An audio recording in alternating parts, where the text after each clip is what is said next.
नमस्कार साथियों, स्वागत है आप सबका हमारे चैनल पर। साथियों, एक बहुत ही बड़ा अपडेट निकल कर आया है। भारत अमेरिका से कुछ ऐसे खास हथियार खरीदने में लगा था जिन हथियारों से वो चाइना की नेवी को हिंद महासागर में काउंटर कर सके। इसके लिए अमेरिका से भारत ने पोसाइडन के विमान खरीदे और वो जिसकी डिलीवरी भारत को हो चुकी है। और उसके अलावा सबसे घातक और चाइना की सबमरीन्स और समुद्री जहाज़ों का जो काल भारत में आ पहुंचा है। जी हाँ साथियों, MH-60 रोमियो हेलीकॉप्टर। भारत इसमें कुल 24 हेलीकॉप्टर खरीदने वाला है, जो कि दुनिया के नेवल पावर में सबसे घातक हेलीकॉप्टर है, जो कि भारत को जिसकी वजह से 2 हेलीकॉप्टर्स की डिलीवरी हो चुकी है और बाकी सभी हेलीकॉप्टर्स की डिलीवरी बहुत ही जल्दी हो जाएगी। तो चलिए इसके बारे में डिटेल में बात करते हैं। तो वीडियो को शुरू करने से पहले चैनल को सब्सक्राइब करिए और बेल आइकन दबाइए। साथियों, MH-60 हेलीकॉप्टर बहुत ही घातक हेलीकॉप्टर है। ये मतलब खास तौर पर नेवल एरिया में जो फ्रिगेट्स होते हैं, destroyer, cruise missile, fast combat support ship या फिर सबमरीन्स वगैरह को डिटेक्ट करने और उनके ऊपर टॉर्पीडो या मिसाइल अटैक करने में सक्षम होता है। साथियों, इसके अंदर एंटी शिप मिसाइल्स और टॉर्पीडो डिप्लॉय किए जाते हैं और इसी के साथ इसके अंदर एक पूरा सिस्टम फिट होता है जिसके मदद से ये किसी भी सबमरीन को डिटेक्ट कर सकते हैं। साथियों, चाइना की बढ़ती हुई नेवल पावर को देखकर भारत बहुत ही लंबे समय से इसको खरीदना चाहता था, तो आज भारत की जो ये ज़रूरत है पूरी हो चुकी है। इससे भारत को एक बहुत ही बड़ा फ़ायदा होगा। पोसाइडन और हेलीकॉप्टर जो MH-60 का कॉम्बो होगा, ये इसको काफ़ी ज़्यादा बेनिफिट देगा। इससे ये हिंद महासागर के एक बहुत बड़े क्षेत्र को सर्वेलांस कर सकेंगे और चाइना के ऊपर पैनी नज़र रख सकेंगे। इससे भारत और अमेरिका के रिश्तों में भी बहुत ज़्यादा फ़ायदा होगा। कैसे? हम सब जानते हैं कि चाइना को काउंटर करने के लिए अकेला भारत ही नहीं, अमेरिका भी प्रयास कर रहा है।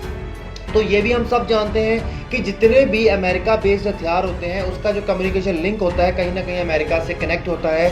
तो इसकी मदद से पोसाइडन और MH-60 हेलीकॉप्टर की वजह से जो भी ये सर्वेलेंस एरिया करेंगे, सर्वेलेंस किया करेंगे या किसी सबमरीन को या किसी एयरक्राफ्ट कैरियर, फ्रिगेट सबको चाइना के डिटेक्ट किया करेंगे, तो इस सब की पल पल की इंफॉर्मेशन नेविगेशन की अमेरिका को भी जाया करेगी। तो ये कम्युनिकेशन लिंक्स उसके साथ स्टैब्लिश करने से ये फ़ायदा होगा कि अमेरिका दूर बैठा ही चाइना के ऊपर नज़र रख सकेगा और भारत को भी इसमें बहुत बड़ा फ़ायदा होगा कि भारत को चाइना जैसे देश से निपटने के लिए अमेरिका जैसे बड़े देश की मदद मिल जाएगी।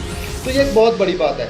इसके अलावा सबसे बड़ी बात तो ये है कि चाइना बहुत बड़े स्तर पर अपनी नेवल पावर में जो पैसे का इन्वेस्टमेंट कर रहा है, जिसके चलते अब तो अमेरिका ने आकर ये भी कह दिया है कि इस वक्त दुनिया की सबसे बड़ी जो नेवल पावर है वो अमेरिका ही है। तो उसको काउंटर करने के लिए भारत को भी अपनी कुछ ऐसी स्ट्रेटजीज का इस्तेमाल करना होगा। या तो भारत भी बहुत बड़े स्तर पर हैवी इन्वेस्टमेंट करके अपने उन सबमरीन्स, एयरक्राफ्ट कैरियर, फ्रिगेट वगैरह को तैयार करे, लेकिन इन सब के लिए भारत को अगर ऑर्डर दे भी देते हैं तब भी उनको बनने में काफ़ी साल लग जाएंगे, तो उससे भारत कहीं ना कहीं पीछे रह जाएगा।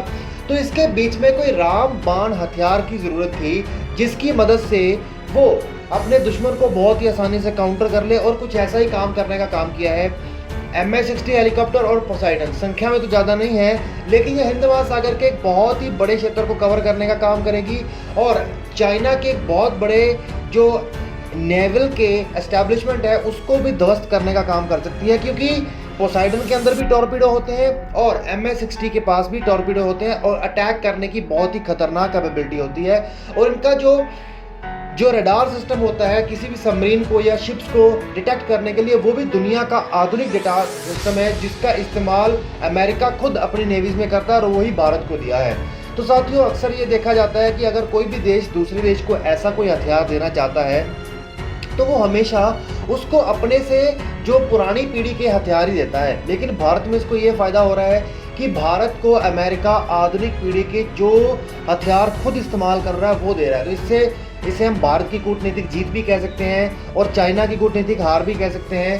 तो चलिए साथियों, आप लोग बताइए आपका इसके बारे में क्या कहना है कि सच में क्या इतने ज़्यादा इन्वेस्टमेंट से भारत इतना प्रोटेक्ट कर सकेगा हिंद महासागर के क्षेत्र को? क्या भारत को और भी ज़्यादा हैवी डिप्लॉयमेंट करनी चाहिए, भारत को भी हैवी निवेश करना चाहिए फ्रिगेट्स, डिस्ट्रॉयर, क्राफ्ट कैरियर और इन सब में? तो चलिए साथियों, इसी के साथ वीडियो को अंत करते हैं। चैनल को सब्सक्राइब करिए, बेल आइकन दबाइए।